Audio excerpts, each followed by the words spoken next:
How's it going?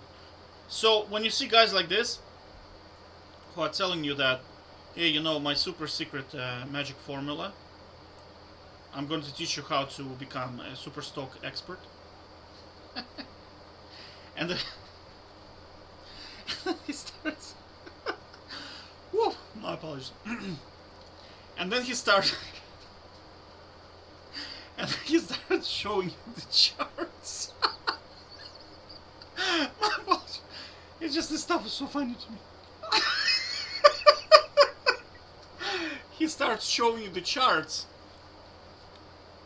right, and telling you that he's going to teach you how to, quote unquote, beat the market and and achieve better returns than Warren Buffett with, with his magical charts. No, like I'm sorry. Like the reason I'm laughing is because let me find it. 1 second. 1 second. Okay, so the reason I am like why it's funny to me is because if you go to this topics characterized by pseudoscience. So pseudoscience is stuff like believing in fairies, hobgoblins, acupuncture, right? Yeti, Bigfoot, Loch Ness monster, right? Is the same. So technical analysis, those cute little charts that they're doing the candlesticks with, is the same category as believing in fairies, dragons, and hobgoblins. So do you understand? Like this guy here is basically telling you how to find a Loch Ness monster, effectively speaking, like, or how to trap a Bigfoot in a cage. Now, this is nothing new. You have to remember that, like, although YouTube and financial advice, like people who are telling you those magical charts, or Kathy Woods is now making like super magical move because she can predict the future of stocks, and is nothing new, right? This lady here, I'm gonna link it in the description below. She was using astrology, positioning of the stars, to predict the stock market.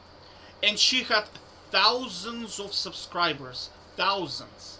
So she was like effectively a YouTuber who was doing reading on the stars and telling people how to the stock market tips, right? Oh, man, society sometimes. Okay. Alright, so what do you do with them? How do we actually take advantage of this? Right? So I will show you one thing. Okay, so here it is, right? It's called SPIVA. I'll link it in the description below so you can see it. So you see in here you can see... let me just click on... So let's look at S&P is the large market cap, right? So this number here tells you... 1 sec, let me just remind myself. Yeah, so this index here compares S&P index versus actively managed funds.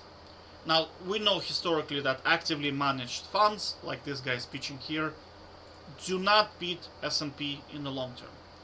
So you can see over 1 year, you can say 61% of active funds, so stuff like this guy, do not outperform S&P.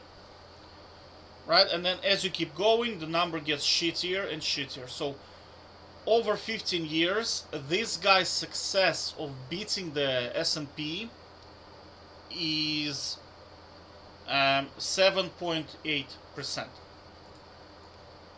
Right? Well, we can just estimate like 90. So he has 8% chance to beat the market over a 15-year period. Right? Or over 10 years, 14% chance. So it's stacked against him. He's not going to be able to do it, right? Okay, so what do you do? How do you troll and make money in this situation? So what you do is you go to your email box. Now, the first thing you need to do, you need to get his email, right? So you go here, View email address. Bam. Cars, right? We need cars. And then you get his email address. So we copy. Now then we go to our email box. And then we send him a message. We say, Dear Al, blah, blah, blah. I see that, well, I can't change it now. I see that you're very interested in, well, I see that you're confident in your investment system. Would you like to make a bet? If in 10-year period, if you outperform S&P, you get $2,000. If you lose, you give me $1,000. Do you understand? So he has incentive to play this, because if he thinks that he's gonna outperform the market, he gets an easy $2,000. Now for you it's good, because all of them are Donald Kruger effect, probably, because they think that they're gonna beat the market. But you have to understand that it's like he has 14% chance of winning and you have 86% chance of winning. So it's like you going in a casino and there is a coin flip, and you know that 86% of the time this coin is going to land heads. So you are betting on heads and he's betting on tails. You're gonna win almost all the time. Right? So that's how you basically troll them. So if you see another FinFluencer who is like telling you, oh, buy my course, investment advice, blah, blah, blah, you just say, Mr. FinFluencer, how are you? I'm such a big fan. Jesus Christ. Your chart predictions are nothing more than an absolute miracle.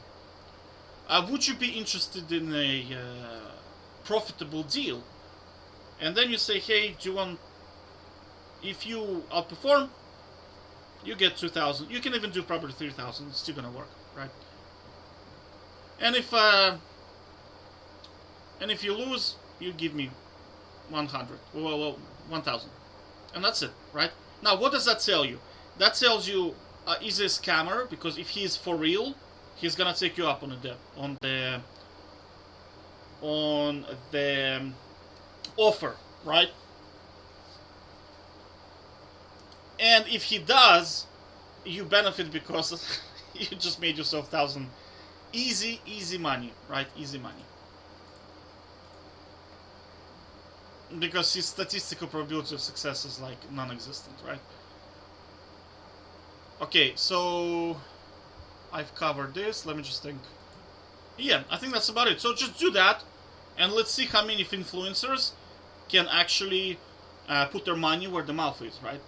And the reason why I know they're not gonna come back to me, I put a tracker on these guys now. So you see, I made a bit of. I'm gonna like review it every week to see if they come back to me. I'm gonna follow up 3 times. I'm not gonna spend too much time on this, because I know exactly what's gonna happen. They're just not gonna come back to me, and that's it.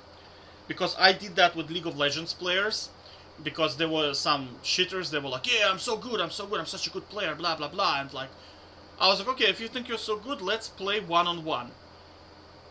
Right? If you win, I'll give you $100. Right? Best of 3. Right? If you win. If you lose, you don't have to do anything. So the incentive for them to play is so high. I mean, $100 for free. Most of the one-on-one games are like, what are they like? Less than a minute. So he can make $100 in about 5 to 10 minutes. Because, you know, he thinks he's good. The problem is none of them took me up on the offer, because they realize that they're probably gonna lose. Right? And yet they're sitting there behind the screen and shit talking. Do you know what I mean? It reminds me of... one sec, I'll find it for you. Yeah, so it reminds me of James Randi. So he is a scientist, right? And there was like, during his time, like during our time there were YouTubers, but during his time there were charlatans, and like, you know, the Uri Geller, who was claiming that he has some kind of kinetical powers, that he can move pages with his hand, with his, like, basically by thinking shit. Then that there are people who can speak to the dead people, that there are people who can help the police find the convicted murderer by just touching the objects that were in the part of the crime scene, right? So she can touch like the chair that was in the room, and she's like, "Oh, the spirits are guiding me, and they're telling me where the body is." Like there was shitloads of them. Now they are all of them converted to being YouTubers, but now, but back then they were just on television scamming people that way, right? So I'll give you a cool video one sec. Yeah, so you can watch it. Psychic Cringe Fails, Best of James Randi. You can kind of find it on YouTube. Just Google James Randi, debunking psychics and stuff like that, right? So look,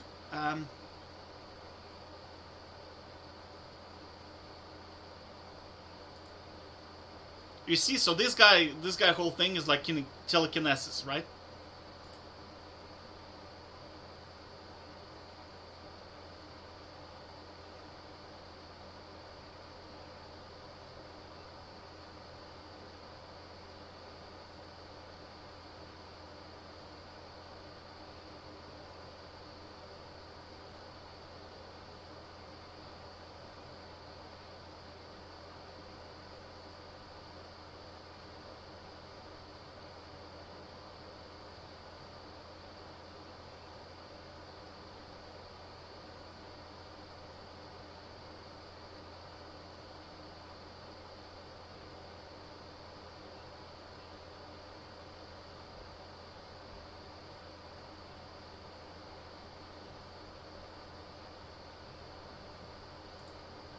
Alright, so you get the idea, right? It's like this guy. Where did he go? Yeah, it's like this guy, you know, he's like, yeah, my stock tips, my magical advices, and I'm like, okay, let's make a bet, dude. Because I'm like in this situation, we're kind of like James Randi, you know what I mean? And now look what happens to this guy. This is what happens to League of Legends players when you actually challenge them to a fair game.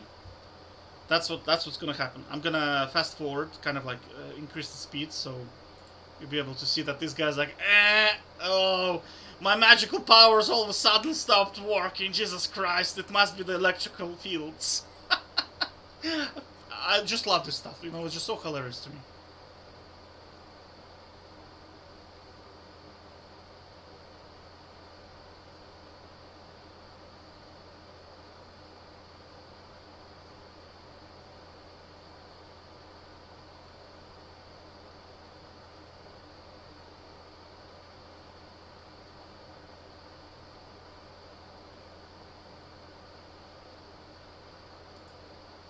So he's saying that the static electricity is basically holding the paper to each other. But I mean, you have to understand that if he can do it by hand, he's claiming that he can do it through telekinesis, which is like effectively creating like a spiritual power where you can physically move objects by like not being there, I suppose. But like, I mean, it shouldn't really. And they had 3 other scientists. Well, you'll see.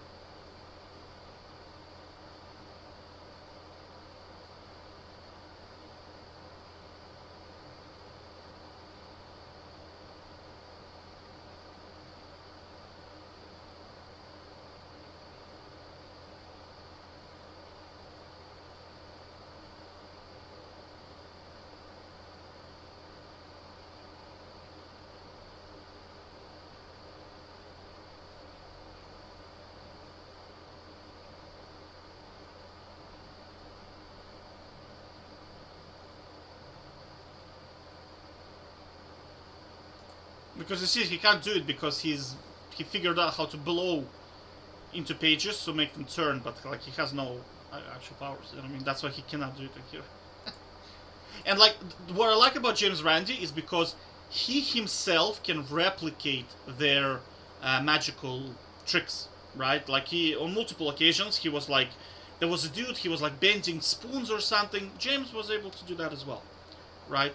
So That's what I like about him, because not only does he uncover those guys, he can also replicate what they're doing, so which is pretty cool. But you can see a lot of, like, just Google it. It's quite interesting to watch.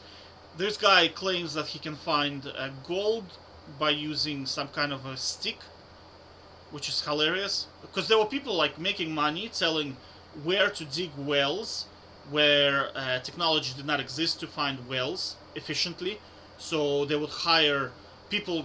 Back in the days, they would build a house, and then they needed a well. So they would hire this psychic to go and walk around with a stick and tell them where to dig the well. Like, people are making money this way. Now, of course, technology exists, but I mean, there's Uri Geller, right? He was claiming that he can like make predictions, like fortune telling and stuff, but Giga failing here. Yeah, this is the guy with the stick. Yeah, this guy, aura reader. So he claims that he can read auras.